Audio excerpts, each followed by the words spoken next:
नमस्कार, बहुत स्वागत है आपका। हर खबर देख रहे हैं आप और मैं हूं आपके साथ शाहनवाज मिर्जा। मुख्यमंत्री मनोहर लाल ने हरियाणा सचिवालय में जल आपूर्ति और सीवरेज बोर्ड की 55वीं बैठक की है और इस दौरान अभियोजन के 7 निर्देश भी जारी किए हैं और लाइन बिछाने के निर्देश दिए गए। वहां गलियों और तमाम जो गंदगी है उसको दूर करने की बात रखी गई है और लोगों की परेशानियों को दूर करने की भी बात की।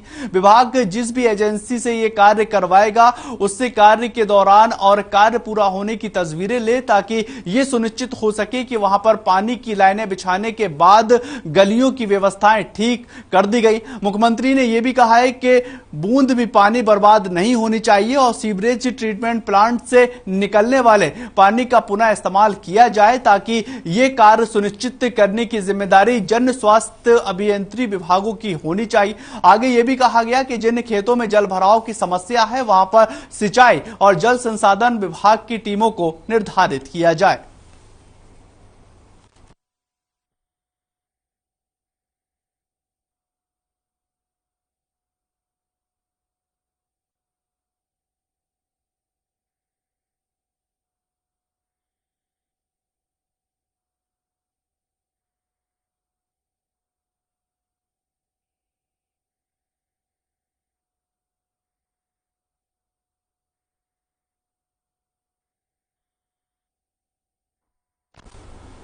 उधर केंद्रीय सड़क परिवहन मंत्री नितिन गडकरी ने हरियाणा को एक बड़ी सौगात दे दी है। केंद्रीय कैबिनेट मंत्री नितिन गडकरी ने हरियाणा को 3500 करोड़ के हाईवे और एलिवेटेड हाईवे प्रदेश की समर्पित कर दिया।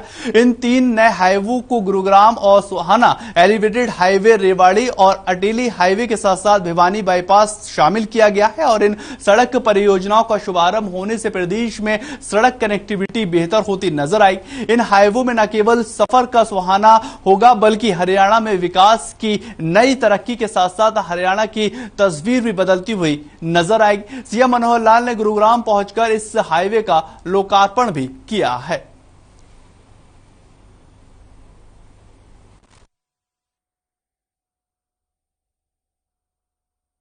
आज दुनिया में गुरुग्राम का स्थान है। जब भी कोई निवेशक भारतवर्ष में निवेश करने आता है तो सबसे पहला उसका जो वांछित स्थान होता है, जो इसमें उसका रुचि होती है, वो गुरुग्राम में आकर टिकता है। जिसका परिणाम ये है कि आज दुनिया भर की जो कंपनीज हैं, बड़ी कंपनीज, उनके अंदर 400 ऐसी बड़ी कंपनियों के ऑफिस, इंटरनेशनल ऑफिस, वो एक प्रकार की कंपनियों के गुरुग्राम में ही हैं। इसका एक बहुत बड़ा लाभ हमको यहाँ होता है। आज मान्यवर आपने 3 प्रोजेक्ट जिसकी अभी हमने वीडियो भी देखी है। एक मार्ग जो गुरुग्राम से सोना का, अब गुरुग्राम से सोना मात्र 15 मिनट में पहुंचा जा सकता है। एक समय होता था जब दिल्ली धौला कुआं से सोना पहुंचने के लिए 2 घंटे का समय लगता था, लेकिन धीरे धीरे पूरे मार्ग पर, चाहे फ्लाईओवर बने हैं, चाहे अंडरपास बने हैं, चाहे आज का ये प्रोजेक्ट है, इसको मैं कह सकता हूं कि दिल्ली एयरपोर्ट से अब गुरुग्राम में मात्र 40 मिनट में पहुंचा जा सकता है। तो गुरुग्राम हमारे इस क्षेत्र का एक बहुत ही संजीदा और यानी एक प्रकार से जो हमारी इन्वेस्टमेंट है उसका एक स्थान बना है। आज मुझे बहुत खुशी है कि दिल्ली मुंबई एक्सप्रेस हाईवे की शुरुआत जहां से हो रही है, उस पॉइंट से हमने सोना तक 6 लेन के एक अच्छे रोड का जो निर्माण किया, उसका उद्घाटन आज हो रहा है। यह बात जरूर है कि इस कार्यक्रम के बारे में बीच में हम उद्घाटन के लिए आने वाले थे, पर आदरणीय मनोहर लाल जी और दुष्यंत जी विदेश में थे और जिसके कारण रोड तो पूरा हो गया था और जनता को तकलीफ नहीं होनी चाहिए, इसलिए हमने ये निर्णय किया कि हमारा उद्घाटन हम बाद में करेंगे, पर रोड को ओपन कर दो ताकि जनता को तकलीफ ना हो। कि आपने कंटोनमेंट के अंदर नेशनल हाईवे जहां से शुरू होता है दिल्ली के अंदर, वहां पर धौला कुआं के ऊपर बड़ी भारी भीड़ होया करती थी, भीड़ा सड़क था, और वहां पे आप ही एक ऐसे मंत्री हैं मोदी सरकार के अंदर जिन्होंने आर्मी को कह करके अपनी बाउंड्री पीछे करवाई। ये एक बार आप कर चुके हो और उम्मीद मेरी ये बन गई है कि आपसे अगर सलाह करूंगा, हम सब मिलकर बात करेंगे। तो कौन सा रास्ता अपनाना चाहिए कि ये एयरफोर्स के स्टेशन वाले भी मान जाएं कि 900 मीटर तक जो इनकी प्रावधान है कि यहाँ पे कोई घर नहीं बनेगा। कि कोविड के बावजूद भी, एनजीटी के बैन के बावजूद भी रिकॉर्ड स्पीड के साथ 3 साल के अंदर गुड़गांव से सोना के सफर को 2 घंटे से 30 मिनट करने का जो कार्य किया है, ये केवल मात्र आपके विजन और परिश्रम से हो सकता है। उसके साथ महेंद्रगढ़ से दिल्ली का जो सफर था, उस NH-11 को हाईवे बनाकर ट्रांस हरियाणा जो हमारा नेशनल हाईवे जल्दी शुरू होने वाला है, उससे लेकर और रेवाड़ी शहर की कनेक्टिविटी को और बेहतर बनाया और रेवाड़ी से लेकर दिल्ली तक की बेहतर कनेक्टिविटी मिले, उसके लिए रेवाड़ी का बाईपास भी आपने मंजूर किया। ये अपने आप में हरियाणा के प्रत्येक जिले को प्रगति के पथ पर लाने का एक विजन है। उधर साइबर सिटी गुरुग्राम के वार्ड नंबर 23 में सीवर ओवरफ्लो हो गया है, जिससे चलती गाड़ियां और लोगों को काफी समस्याओं का सामना करना पड़ रहा है। लोगों के घरों तक के अंदर बदबूदार पानी घुसता हुआ नजर आ रहा है, जिससे लोगों का जीना बहुत ज्यादा मुहाल हो चुका है। वहीं लोगों का यह भी कहना है कि उन्होंने वार्ड पार्षद से लेकर निगम अधिकारियों तक गुहार लगा ली है, लेकिन समस्या का कोई भी समाधान होता हुआ नजर नहीं आ रहा। RWA के अध्यक्ष की माने तो आने वाले रविवार को पूरी कॉलोनी की मीटिंग रखी गई है, जिससे निगम अधिकारियों के 3 दिन का अल्टीमेटम दिया जाएगा और फिर भी अगर समाधान नहीं होता है तो सड़क पर उतरने के लिए मजबूर होते नजर आएंगे।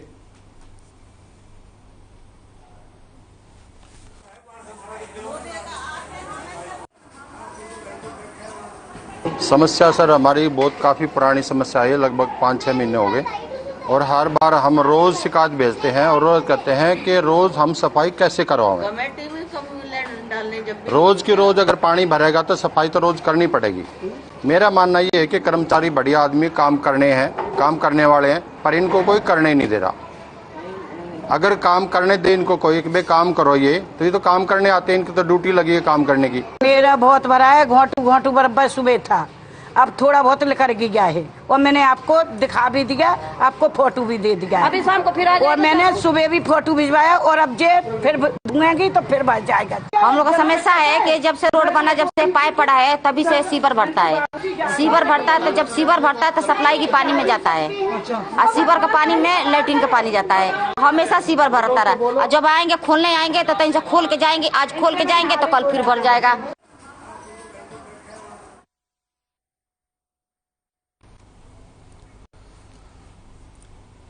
अरावली की पहाड़ियों में हुई डीएसपी की हत्या के विरोध में नूह के तावड़ू में व्यापारी सड़क पर उतर आए हैं और सड़क पर उतरे व्यापारियों की ये मांग है कि डीएसपी के हत्यारों को तत्काल गिरफ्तार किया जाना चाहिए। उन्होंने कहा कि उनको फांसी की सजा दी जानी चाहिए और आज सुबह तावड़ू के सभी व्यापारी इकट्ठा हुए हैं और आवश्यक वस्तुओं को छोड़कर पूरा बाजार बंद रखने पर सहमति बनाकर मौन जुलूस भी निकाला। व्यापारियों की माने तो डीएसपी सुरेंद्र एक नेक दिल इंसान थे और उन्होंने जब यहां पर कार्यभार संभाला था तब से इलाके में पूरी तरह से शांति को बहाल कर रखा है और व्यापारियों का कहना है कि ऐसे नेक दिल इंसान की हत्या की कीमत बर्दाश्त नहीं की जाएगी और सभी व्यापारी एसडीएम के जरिए हरियाणा सरकार को ज्ञापन सौंपने की मांग भी करेंगे और हत्यारों को जल्द से जल्द गिरफ्तार कर सख्त से सख्त सजा दी जाने की मांग भी की जा रही है।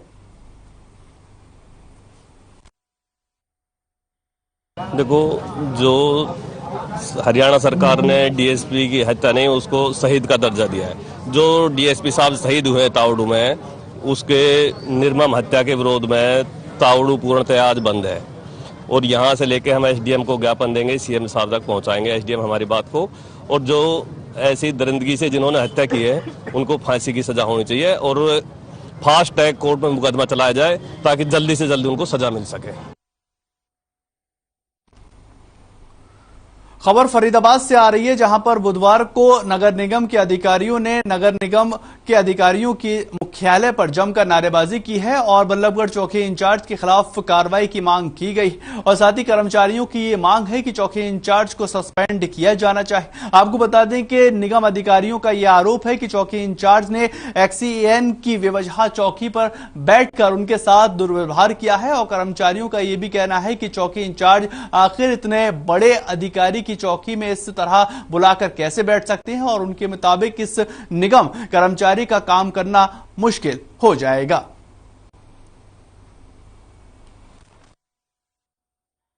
हड़ताल पे नहीं है, ये महाराज गेट मीटिंग का प्रोग्राम था शॉर्ट टाइम में और कारण ये है कि आज हम किसी मांग को लेकर यहाँ एकत्रित नहीं हुए, एक अपने सम्मान के लिए एकत्रित हुए हैं। जिस तरह से एक तुच्छ पुलिस अधिकारी द्वारा हमारे कार्यकारी जनता के मान सम्मान को ठेस पहुंचाई गई है, संगठन उसको किसी भी हालत में बर्दाश्त नहीं करेगा।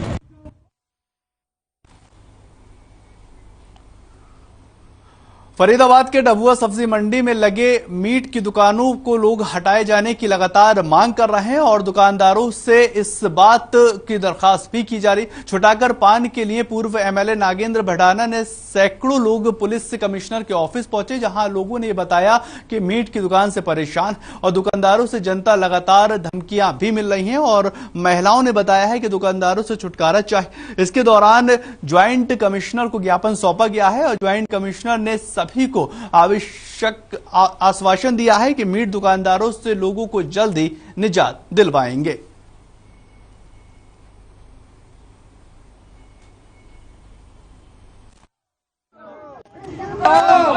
हम ये जो अवैध मीट की दुकान खुली हुई है, सावन का पावन महीना आगा, सावन में तो कोई लहसुन प्याज भी नहीं खाता, यहाँ पर मीट खुलेआम बिक रहा है। हम चाहते हैं कि ये बंद की जाए। तो लोगों की ये डिमांड है कि उन मीट की दुकानों को तुरंत प्रभाव से उनके खिलाफ जो कार्रवाई की जाए, उनको बंद किया जाए। तो सीपी महोदय ने हमें विश्वास दिलाया है और सीपी महोदय ने हमारे सामने ही एसएचओ डबुआ को फोन करके बोला कि इन दुकानों को तुरंत बंद किया।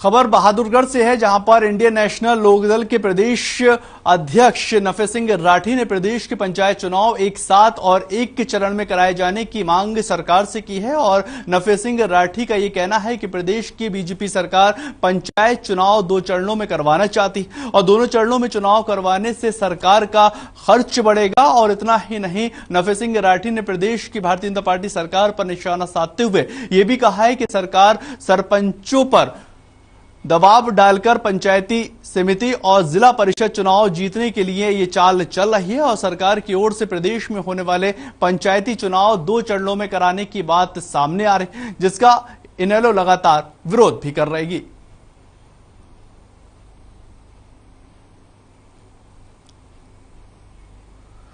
चलिए छोटा सा ब्रेक, जल्द हाजिर होते हैं। आप बने रहे हर खबर के साथ।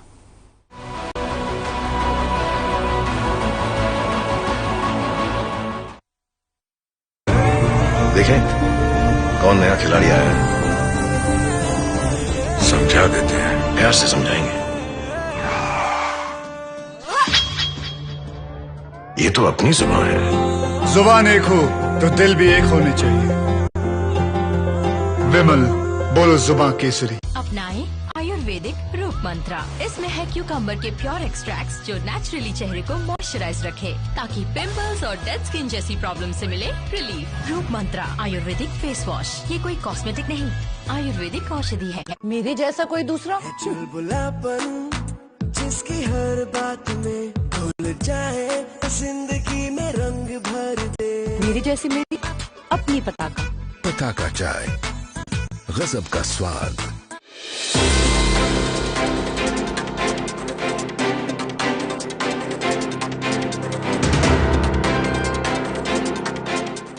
पंजाब है जसप्रीत का ठिकाना, मुंबई है आदर्श का आशियाना, केरल का गोविंदन निवासी, कोलकाता में जन्मे है काशी। हर हिंदुस्तानी की शान ARB बियरिंग्स जोड़े सारा Hindustan. Hey mom, hey, look, I can download a song really fast. I can make Dosa's faster. Must be joking. Bus 3 easy steps. Mix with water, spread batter, fry. गाना डाउनलोड हुआ? नहीं, पर तब तक मैं इडली बनाती हूँ। हमने बनाया किड्स से। अगर आप पत्रकारिता के क्षेत्र में करियर बनाना चाहते हैं तो हम सिखाएंगे आपको इलेक्ट्रॉनिक मीडिया के हर गुण। जल्दी करें, साधना एकेडमी फॉर मीडिया स्टडीज में एडमिशन शुरू हो चुके हैं।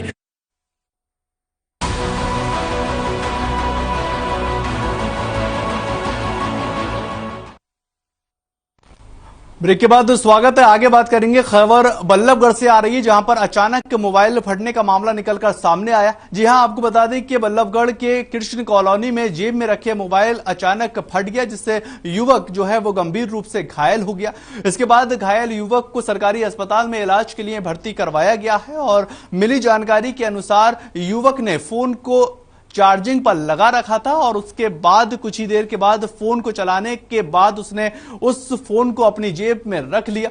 इसके बाद फोन अचानक धमाके से फट गया है और फोन फटने की वजह से युवक जो है वो काफी गंभीर रूप से घायल हुआ है। फिलहाल अस्पताल में युवक को भर्ती करवा दिया गया है और उसका वहां पर इलाज लगातार जारी है।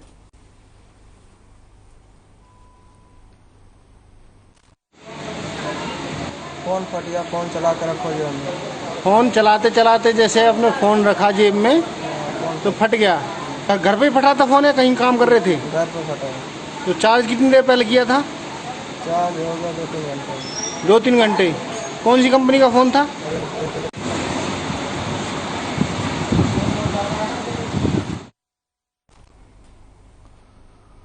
उधर झज्जर के रायपुर गांव में एक निर्माणाधीन मकान की छत पर काम करते हुए मिस्त्री को करंट लग गया और इसी के कारण उसकी मौके पर ही मौत हो गई। सूचना के आधार पर पुलिस ने शव को उसको कब्जे में ले लिया है और पोस्टमार्टम के लिए झज्जर के सरकारी अस्पताल में भिजवा दिया गया। फिलहाल पुलिस पूरे मामले की लगातार जांच करती नजर आ रही है।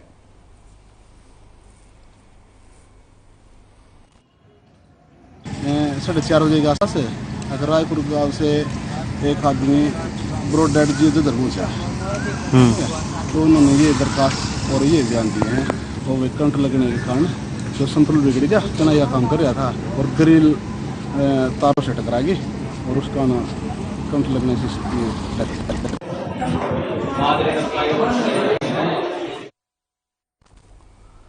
सोनीपत में भी अपराधियों के हौसले लगातार बुलंद होते हुए नजर आ रहे हैं, जहां पर जमीनी विवाद में एक बुजुर्ग की बेरहमी से पिटाई की गई और उसे जान से मारने की धमकी दी गई है और इसके बाद बुजुर्ग की शिकायत पर पुलिस ने आरोपियों के खिलाफ मामले को दर्ज भी कर लिया है और जांच शुरू कर दी।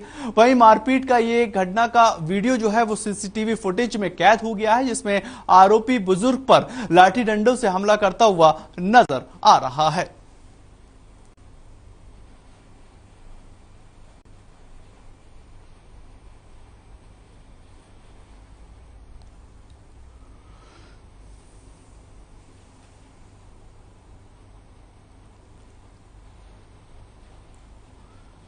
फरीदाबाद में पुलिस ने कांवड़ यात्रा को लेकर तैयारियां पूरी कर ली हैं और कांवड़ यात्रा के चलते आगरा नहर के किनारे वाली सड़क को बंद कर दिया गया है और यहां पर बैरिकेडिंग लगा दी गई। दरअसल जिला प्रशासन ने यह तय किया है कि कांवड़ को लेकर आने वाले यात्रियों के लिए आगरा नहर के किनारे लाने वाली सड़क को रिजर्व किया जाएगा और पुलिस ने कांवड़ यात्रियों की सुविधा के लिए लगाए गए शिविर संचालकों से भी यह अनुरोध किया है कि वो अपने शिविर पर सीसीटीवी कैमरे लगवाएं और कांवड़ यात्रा को सफल बनाने में मुस्तैदी से लगे प्रशासन का सहयोग भी करते नजर आए।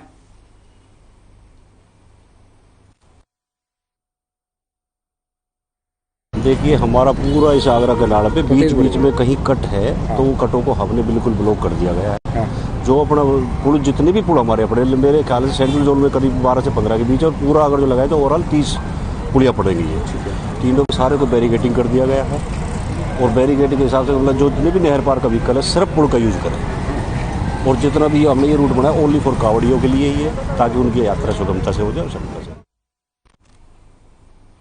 झज्जर के गांव बेरी में बेखौफ अपराधियों ने हथियारों के बल पर दुकान से 1.5 लाख रुपए की लूट को कर अंजाम देकर फरार हो गए हैं और अपराधियों ने लूट के दौरान दुकानदार से कार की चाबी और दुकान की चाबी के साथ साथ जरूरी कागजात भी छीन लिए। लाखों की लूट की घटना की जानकारी मिलते ही मौके पर पहुंची पुलिस टीम ने अपराधियों का पता लगाने और घटना के बारे में छानबीन शुरू कर दी है और पुलिस ने मौके पर लगे सीसीटीवी को चेक भी किया।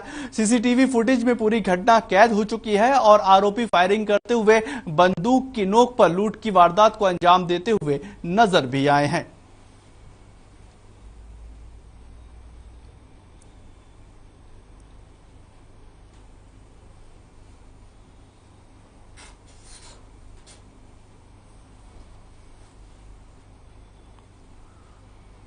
उधर सोनीपत में नेशनल हाईवे 44 पर गांव गड़ी कलहा के पास फ्लाईओवर पर पिकअप और ट्रॉली के बीच जोरदार टक्कर हुई है। इस जोरदार टक्कर में काफी नुकसान भी हुआ है, जिससे पिकअप में बैठे 6 सवारी गंभीर रूप से घायल हो चुके हैं, जबकि 4 की मौके पर ही मौत हो गई। और हादसे की सूचना मिलते ही मौके पर पहुंची पुलिस ने सभी घायलों को इलाज के लिए अस्पताल में भर्ती भी करवाया है, जहां घायलों का लगातार इलाज जारी है।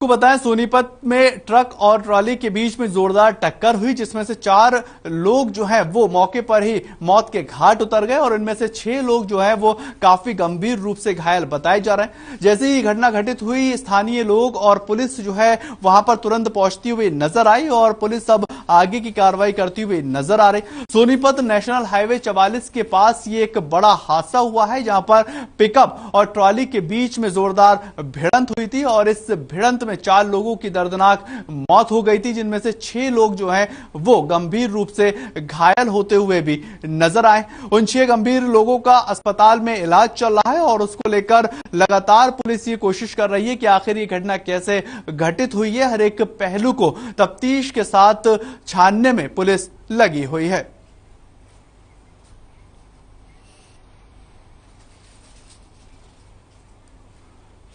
कैथल से एक बड़ी खबर निकलकर सामने आ रही है, जहां पर कैदी ने फांसी लगा ली है और ये कैथल से इस वक्त की हम बड़ी खबर आपको बता रहे हैं। जिला जेल में कैदी ने फांसी लगा ली।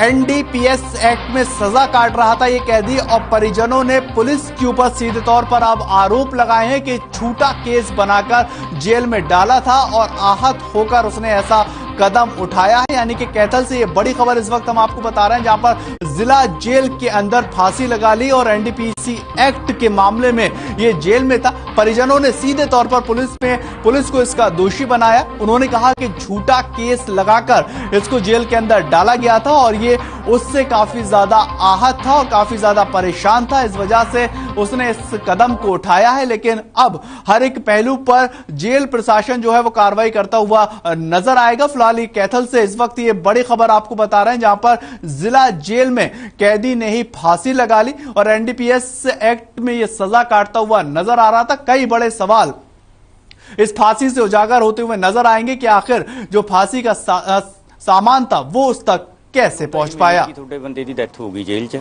ਅਸੀਂ ਪ੍ਰਸ਼ਾਸਨ ਨੂੰ ਇਹੀ ਪੁੱਛਣਾ ਚਾਹੁੰਦੇ ਆ ਕਿ ਉਹਨਾਂ ਦੀ ਕਸਟਡੀ 'ਚ ਸੀ ਤਾਂ ਕਿਸ ਵਜ੍ਹਾ ਕਾਰਨ ਇਹਦੀ ਡੈਥ ਹੋਈ ਆ, ਸਾਨੂੰ ਇਹ ਦੱਸਿਆ ਜਾਵੇ। ਇਹ ਜੀ 2016 ਤੋਂ ਜੀ। ਕੀ ਮਾਮਲਾ ਹੈ, ਕੀ ਹੋਇਆ, ਕੀ ਸਰ ਇਹਨਾਂ ਦੇ ਜੀ ਸੁਖਵਿੰਦਰ ਸਿੰਘ ਪਿੰਡ ਤਲਵੰਡੀ ਤੋਂ ਜੀ, ਉਹਨਾਂ ਨੇ ਜੀ ਇਹਨਾਂ ਦੇ ਝੂਠਾ ਪਰਚਾ ਪਵਾਇਆ ਜੀ। ਉਹਨਾਂ ਨੇ ਜੀ ਸਾਡੇ ਦੇ ਛੁੱਟੀ ਤੇ ਗਏ ਨੇ ਜੀ, ਕਈ ਵਾਰ ਜੀ ਉਹਨਾਂ ਨੇ ਸਾਨੂੰ ਗਾਲਾਂ ਕੱਢੀਆਂ, ਕੁੜੀਆਂ ਗਾਲਾਂ ਕੱਢੀਆਂ, ਬਹੁਤ ਜ਼ਿਆਦਾ ਬੋਲੇ ਨੇ ਜੀ ਸਾਨੂੰ। ਉਹ ਸਾਡੇ ਦੇ ਝੂਠਾ ਪਰਚਾ ਪਵਾਤਾ ਜੀ। ASI ਅਮਰਨਾਥ ਜੀ, ਉਹਨੇ ਸਾਤੋਂ ਉਹ ਤੋਂ ਸੁਖਵਿੰਦਰ ਸਿੰਘ ਤੋਂ 18 ਲੱਖ ਰੁਪਏ ਲੈ ਕੇ ਜੀ ਸਾਡੇ ਡੈਡੀ ਤੇ ਝੂਠਾ ਪਰਚਾ ਪਾਇਆ ਜੀ। ਉਹਨੇ ਸਾਡੇ ਤੇ ਜੀ, ਸਾਨੂੰ ਕੋਈ ਪਤਾ ਨਹੀਂ ਸਾਡੇ ਘਰ ਕਦ ਪੁਲਿਸ ਆਈ, ਸਾਡੇ ਤੇ ਕੀ ਗੱਲਬਾਤ ਹੋਈ, ਸਾਨੂੰ ਕੁਝ ਨਹੀਂ ਪਤਾ ਲੱਗਿਆ। ਸਾਨੂੰ ਕੋਈ ਥਾਣੇ 'ਚ ਨਹੀਂ ਸਾਡੇ ਇਤਲਾਹ ਦਿੱਤੀ, ਕਿਤੇ ਕੁਝ ਨਹੀਂ ਕਰਿਆ ਜੀ ਉਹਨਾਂ ਨੇ।